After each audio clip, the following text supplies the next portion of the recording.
All right, great. Hey, everybody. Welcome to today's episode of the Keys to AWS Optimization. This is the show where we share stories, concepts, and solutions to help you unlock cost optimization here at AWS. And we've got Steph on the road today at FinOps X. So I'm here hosting the show, and I'm really excited for a special guest. We've got Adam Richter joining us today from the Optics team, and we're going to be diving into optimizing data transfer. So really, really hot topic that, we could spend a lot of time on, and looking forward to tapping into Adam's expertise on this one. Thanks, John. Yeah, looking forward to jumping in. Yeah, and we're also going into 4th of July weekend here. So Adam, I'm curious, like, do you guys have any traditions or anything that you guys like to do for the 4th of July? Yeah, thanks. Traditions for sure, always fireworks. I've got young children, so anything that like sparkles or bangs or is along those lines is right up their alley. And then for us as well, it's my cousin's birthday, so we are heading down to the Miami area to help celebrate his birthday down there. So should be a lot of fun. That's awesome. Awesome. Yeah, we do something similar. We got a family birthday coming up, and just kind of looking forward to doing some grilling and not quite fireworks up here. We usually go to the fireworks and stuff like that, but it's usually hit or miss with the weather. Same, we get a lot of big rains here, which don't blend well with fireworks. Yeah, so I think just to kind of kick things off today, Adam, not sure if you want to jump right in and sort of give us a little bit of background, a little bit of your origin story, and how you got started here at AWS. Perfect. Yeah, thanks. Worked in IT for around 25 years. I've been with Amazon for the last five of that, in a variety of roles. I worked on the fulfillment center side for a little bit, managing IT in the for some of the fulfillment centers out of Vegas. But for the last majority, 4 years, I've been on the AWS side, where I worked in operations roles, and then more currently in optimization with some of our larger customers. So that's what I've been doing now full time as part of the optics team. And in the operations side, was optimization still a part of that at all, or? It was, yeah. So for the customers that we worked with, they didn't have, the luxury of having dedicated folks to help them out with that topic. So, it's still something that was important to them. And that's really what got me interested in the field. I leaned in quite a bit to help them with some of their cost goals and reduction goals. And as a byproduct of that, I got a lot of experience working in it and was really eager to do it full time and help some of our other customers. Yeah, it's awesome. I mean, more and more we're seeing that some of the cost optimization stuff we're doing, there's the goal and the pieces that we want to help the customers execute on, but operationalizing it and actually turning that into something that becomes a reality has not always a straight line to get there, right? Absolutely true. Yeah, and I think that's the lens I think a lot of this stuff through is like, what can we do to share it and scale it more widely for our customers? Because these issues aren't just an issue generally for like a single customer. These are like broad things that all of our customer base is thinking about. So, I want to get this type of information out to everyone we can, really. Yeah, and I think that, like, kind of that lens of like cost optimization, like you're saying, it touches everything too, right? There's every service where we've got a decision that we can make around, hey, is this the optimal way to do it? Is there a better way to do it? What are the risks? What are the trade-offs? And we were talking to one of our customers recently, who was saying, hey, I know you all call it optimization. He's like, we really call it, just doing cloud right and looking for the best Mhm. way, most efficient way to do things. So yeah, it having that background, I know that's helped a lot with being able to drive some big results for your customers. Absolutely. And so kind of on like setting the stage for today's conversation around data transfer optimization. Do you want to give us maybe a couple minutes or a little bit of background on what are we talking about under that umbrella of cost optimization for data transfer? What's encompassed in that? Yeah, happy to. So this topic isn't like one of those straight line topics where it's a single service. Data transfer is kind of the plumbing, right? It connects in a way and touches almost every service. And I think it's something that's important to a lot of our customers, but it's not always easy to understand elements of it. So recently, we had a 24-hour of cost optimization where data transfer was discussed in a good like introductory fashion there. So if you haven't checked that out, I think John might share that. That's something good to go look at. But there's three big components when looking at and understanding data transfer. The one foundational one is just how much data is going out. And that data going out can be in three big buckets, right? There's the data going out to the internet, which is the first one. That's the most expensive. But then there's data that's going between regions, which is what we call inter-region.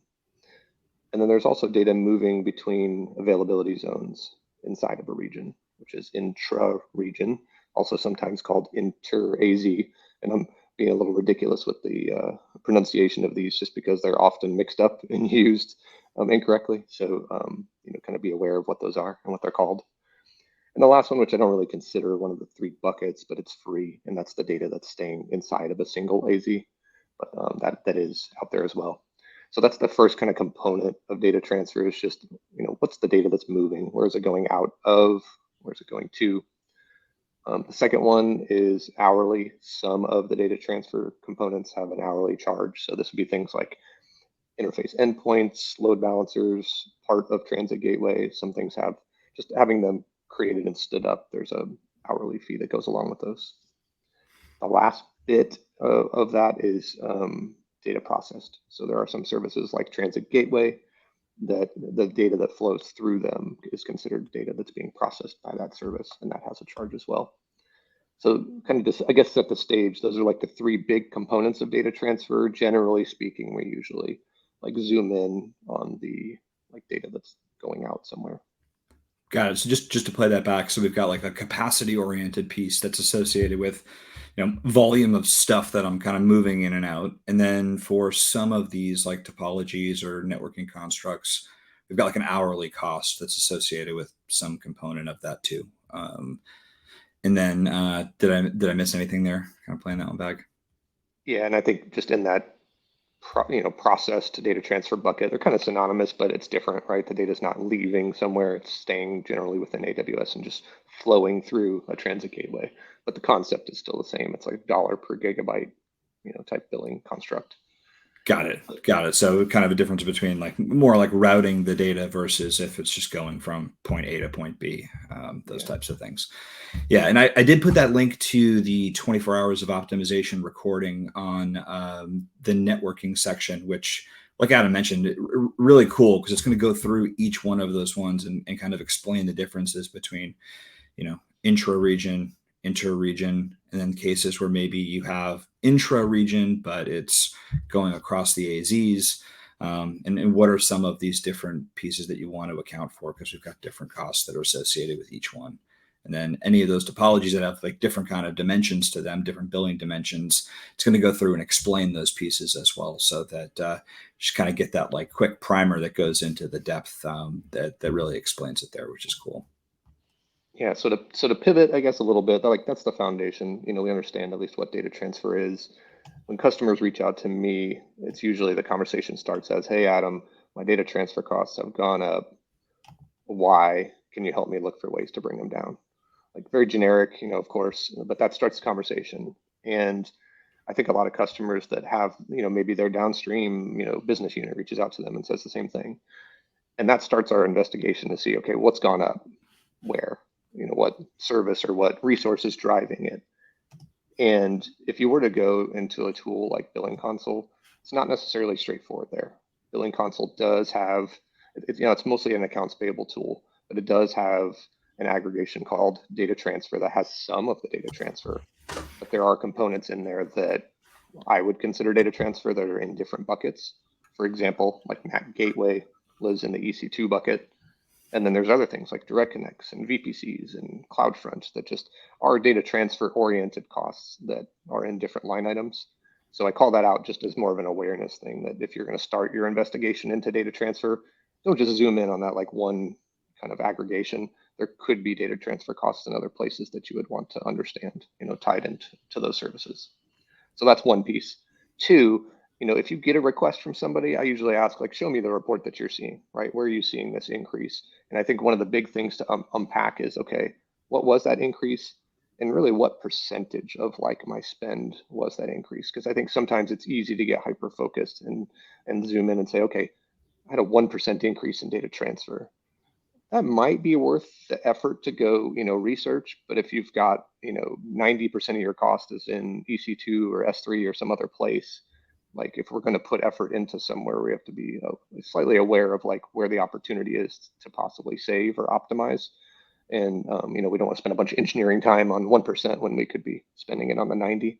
So I throw that out there as well, because I've seen sometimes customers get hyper focused on one element of something that may not have as great of an opportunity as other areas. So I'll pause there because I said a lot and I've got other things, but Yeah, no, that's I think great way to kind of frame it is like, what's the context of that data transfer, right? So you got me thinking about something else that we've seen with customers sometimes too, where when they're looking at maybe billing tools and they're looking at the cost that's associated with data transfer and they see that going up, you want the context in terms of like all the data transfer that's kind of moving, and some of it doesn't have a cost associated with it. We've got some types of data transfer that don't have those, and sometimes kind of looking at it from that lens too adds more context. And then, like you said, if my data transfer is going up a certain percent, or it's only making up 1% of the environment, but we know that the environment as a whole is growing at 20% because we're bringing new workloads in, maybe it makes sense, right? And it's justifiable and not something that should be looked at as just a unfounded spike or something like that, right? yeah, that's an often missed subtlety that you mentioned, is that, an increase in cost or usage isn't always a bad thing, right? Like if we get a 1 or 10% increase in data transfer, if that's proportionate to or less than like increasing our customer base, it could be a good thing, right? It's cost of doing business. Maybe every extra gig we transfer is another 1,000 customers served, and that's a really valuable thing for our business. So we Mm. want to understand, in that context. But like the opposite of that would be like maybe somebody downstream misconfigured something, and data that was supposed to be transferring between regions is now going out instead of across, which is more costly. So that those are the like nuances and the differences in this type of conversation that we really need to understand before we start guiding. Yeah, and Adam, you mentioned too, like looking at maybe the billing console will give us some directional guidance as to what those trends are, but it's not going to get down to the granularity of each cost dimension, maybe for each type. I wanted to share a link that you had sent over beforehand, which was this one that's around using Athena to go through and kind of dive deeper into some of the data transfer details. Also curious, kind of from your perspective, what's a good like next step for somebody to dive in? Do they jump right into doing a query like this? Is there, Sure. yeah, Um, broad one for you? no, and that's fine. And I think if you have the ability to share that little cheat sheet with the usage types in the chat, feel free. But so yeah, billing console always, accounts payable tool just gives you the high level kind of trajectory of things. Cost Explorer is a great next step. You can filter for some of the data transfer types to understand then what services are driving them, what regions, maybe what linked accounts, which will give you a little bit more data. But to really get down to the like granular level, you're going to want to understand or ingest it through Cur, or you can tie it to a resource. That's going to tell you, and you could certainly visualize with different tools, but utilizing that Cur data with resource information will tell us, okay, if this is a bucket, data transfer out driving the cost, a specific CloudFront, endpoint, any tool that you can use to look at that and deep dive is going to help us then really zoom in and go find that owner of that resource and find out, hey, this has doubled since the last month. We're serving more customers. What's changed? And that really starts that conversation. Yeah, and there's a comment that just came through here in the chat about, hey, can you visualize that better on Kudos? Any thoughts on that, Adam? Yeah, Kudos has a great data transfer visualization tab. So the blog that John linked in the chat is it's more or less like walking through it manually. If you wanted to do your own queries, understand some of the different data transfer types to go after. But if you've got the Kudos, QuickSight dashboard deployed, it has an awesome data transfer tab that you can use to start doing some of that research. So yeah, you're a step ahead if you've got that going on your investigation. Yeah, and again, one of those ways where you can then see, that time series view of, Is this a trend that's been gradual? Is this something that's kind of just like jumped up really, really quick? Does that confirm my expectations, or is this something that's a surprise? Perfect. So some of the things that I see like as optimization opportunities, because I think that's really like the big value of once I've lifted up the hood, I've kind of understood what's going on, what can I go after and what can I like optimize. The number one thing I always start with is top talkers. So I want to think about like what element of my data transfer constitutes the most of my cost. Is it the data transfer out to the internet? Is it between regions? Because again, we want to put our effort in the biggest value place. So that's kind of number one, is understanding that. But once you know that, knowing the resources that I mentioned before that are doing the most data transfer kind of takes you another level down. But I'll give you a couple examples from different types. So we'll start with data transfer out to the internet, which is our more expensive tier than if it was between regions. When data transfer is going out to the internet, and we want to look at the types of resources, right? So if we see an S3 bucket as an example that's transferring a lot of data out to the internet, that immediately puts two questions into my head. One, should this bucket be serving public data, right? There's always that security consciousness in me to ask the customer that, because you're serving a lot, whatever it is. Two, I want to know, like, is the data that's being served truly going to external customers, or do you have like other linked accounts and other workloads that traffic should be being served internally? And these things spur like thought and discussion that we can possibly take action on. If it is indeed serving external customers, would it make more sense to serve it through CloudFront? Or if it isn't, serving internal customers, do we need an endpoint or some other mechanism so that traffic stays internal and is not, going out to get that data from that bucket? So that's one element in like external traffic that I've seen. Another one, and again, these are very architectural thinking. Another one is I worked with a customer that had a very large Kubernetes deployment, and it would go out and try to pull down updates and artifacts from the web. Well, they had like a very huge environment. So this was like a lot of data transfer out to go get these updates. Well, when we got to the bottom of the like what was occurring, we realized, oh, they can pull that update to a local bucket and then just point the Kubernetes at that and get it locally instead, to where it was at that point went from data transfer out to just data transfer within a region, which was much less expensive and more efficient for them. So it's those types of things that, when it's data that's leaving or egressing our environment, that we want to start thinking about ways to better design that. Yeah, got it. And I'm curious for any of the folks that are out there watching the show, is data transfer something that's on your radar? Have you encountered, any data transfer optimizations before, or has this kind of come up? And also curious kind of where those conversations have come from. Do your FinOps teams or your engineering teams kind of more dial in on some of these data transfer trends? So kind of curious from anyone in the audience, what you all are seeing out there, and any successes you've had, or maybe any open questions. But Adam, I'm curious too. You mentioned like a couple different things that could maybe help somebody make a change in their environment. Maybe caching the data, closer to where it's being retrieved to reduce the data transfer cost, or things like CloudFront. Could you give a sense of like expectations on how difficult is this? Is there some stuff that's relatively easy? What's the time period to maybe implement those things, and what's the stuff that's maybe more difficult and longer term, design consideration that needs to be accounted for? I think the easier things are, deciding where to deliver the traffic from or pointing it to a different like endpoint. Like that's a matter of just correcting what otherwise would just be like an efficiency. The more difficult things are when like you truly have to like re-architect or redesign. If you were going to go like a serverless element or incorporate an API gateway or some other kind of unique like additional service maybe in the mix that's not already there, like that can add complexity for some customers. But if we look over like an annualized or like the overall savings potential of some of these things, it may very well be worth like tapping into those engineers to put in the time for that. And that's the trade-off that we always have to consider with optimizations, right? Is it worth the engineering time to achieve this optimization? If it's going to cost us more engineering time where they could be out um, working on like code for their key products and things like that, then it may not make sense to do it in those cases. Yeah, and I want to bring this question up too.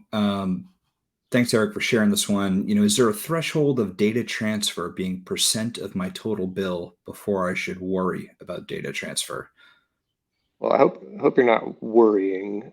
Really, we want to understand, and that's part of like visualization and tracking, which is very much that first step on a maturity journey. But the part that I encourage customers to do to avoid worry is to go out and enable anomaly detection. So anomaly detection is a free service that we have that you can turn on, and if it detects anything that spikes or is out of the ordinary or that has changed, it can alert you proactively. So if this is not something that you're using, definitely go out and enable that. Um, Lastly, to kind of answer the question directly, what I see in the customers is kind of 10 to 20% of their costs may be data transfer. If that starts eking up above that, I wouldn't worry. I would just understand, right? Because different customers have different business models.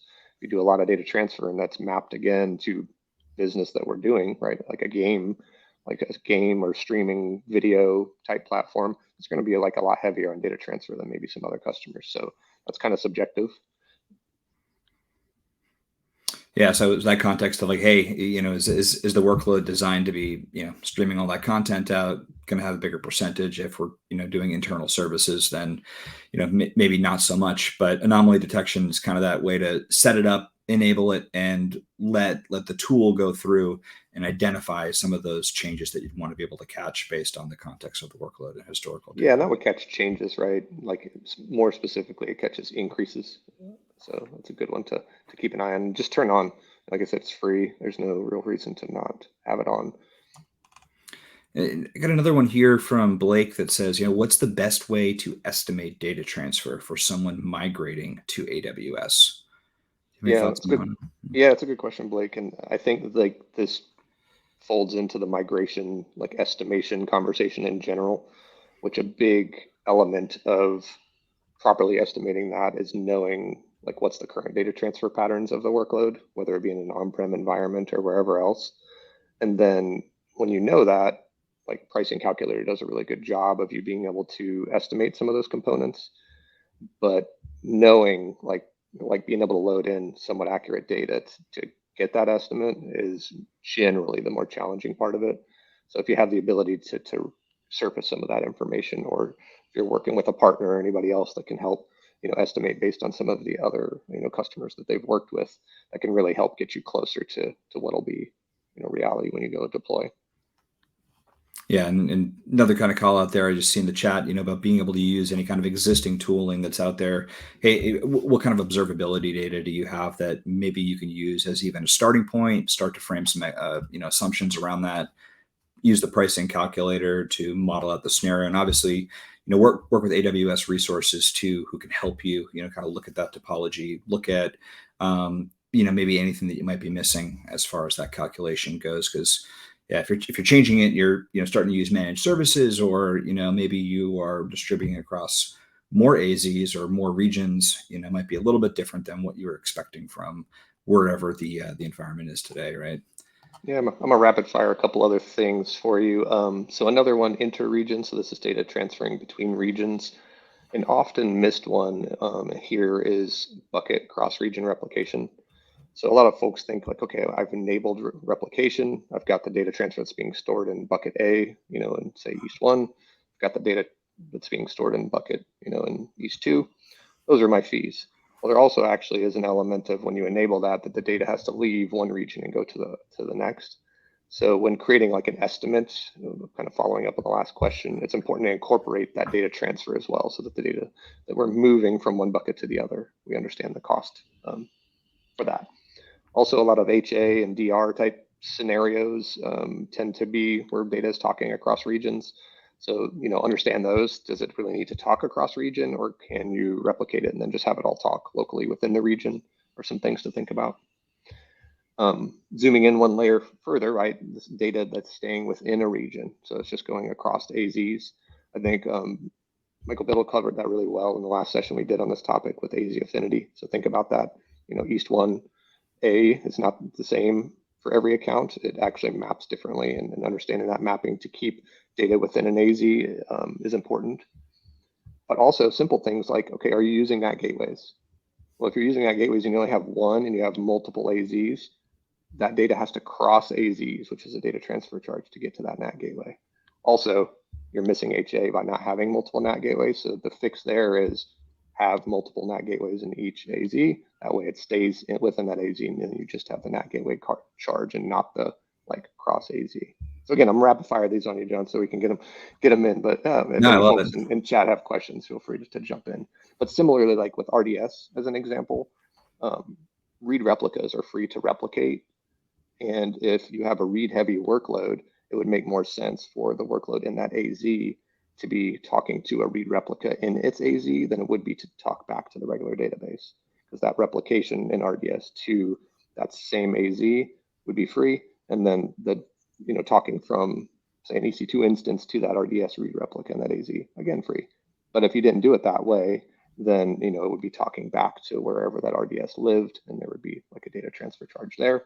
So that's some of the things. Obviously, there'd be a small charge for maintaining the read replica, of course, but the data transfer could be more prohibitive and make a lot more sense to optimize. If you're doing writes, this doesn't make sense in that case, but if it's a read heavy workload, it would definitely make a ton of sense. The last big one I'll rapid fire before we wrap is check out Trusted Advisor. We have some really good checks for idle things like idle load balancers, unassociated elastic IPs, just some network related type resources that tend to hang out there. And when things are idle, that generally means they're not being used or have such low usage that it would imply that they're not being used. So those are a great one to just go after and take a look. Yeah, and kind of goes back to that where we started the conversation, is that it's not just the capacity being transferred through a process that's always the cost dimension. Some of those resources, if you can go through and clean up something that's idle, you'll reduce any of that hourly cost that's associated with it. I know we got a couple minutes left here. I got one more question that came up from Blake, and curious your thoughts on this one, Adam. Yeah, endpoints are a really valuable tool to use. So, an example, like a very crude or simplified example of this is if you were accessing data within AWS, say between accounts, and in some way, shape, or form, it's going out the internet instead of staying inside. That endpoint, once you create it, will ensure that it stays inside the AWS network instead of going out, which won't save on the usage or the total quantity of data transfer, but would save on the price because you would be paying just that maybe cross region or within region instead of external or data transfer out. So yeah, great to use endpoints when they make sense in your environment. Yeah, and Eric brought this one up again too, and I think this may be kind of a good way for us to sort of start to give some couple kind of quick actionable steps for folks to sort of take away from today's conversation. But any tips on optimization around NAT gateway usage, cost? I was going to share a link back over to our Kerr query library too that has some checks around here for idle resources and giving more visibility into those NAT gateways so you can get resource level details on it. I'll go ahead and put that in the chat here. But Adam, anything else that you kind of think about? I know you covered this one just a little bit too. Yeah, that's an important one to look for idle, right? Do you have any NAT gateways that you're getting the hourly charge on that are not actually being used? The other one was the one I mentioned with having them stood up, in the right AZ so that you're not getting that cross AZ scenario, which would be an additional data transfer charge. And then the last one is just to kind of determine, do you need the NAT gateway in your design, right? Like what makes sense to just instead, using IGW in our gateway or something else, right? So understand your like design requirements as well. But that's the main things for NAT gateway. That's awesome. I think everyone, has got a lot of different stuff to kind of take away and dive into their environment and explore, hopefully find some optimization opportunities. Would love to kind of hear from folks too. If you are able to go through and, achieve some savings here, definitely reach out to us, send a note. I'll put the details back up here. You can reach out to cost optimization at amazon.com to share those details. I think we're at the top of the hour here, so we want to say thanks to everyone for joining, and make sure that you tune in next week. Steph is going to be back with Roman to talk about serverless optimization. So for all the folks out there that are on their serverless adoption kicks, be sure to dial in and learn some tips and tricks on that one as well. But Adam, thank you. This was awesome as always. Yeah, thanks as well. It's a great topic, important. I think it touches all of our environments in one way, shape, or form. So look forward to next time. Yeah, likewise. Talk to everyone soon.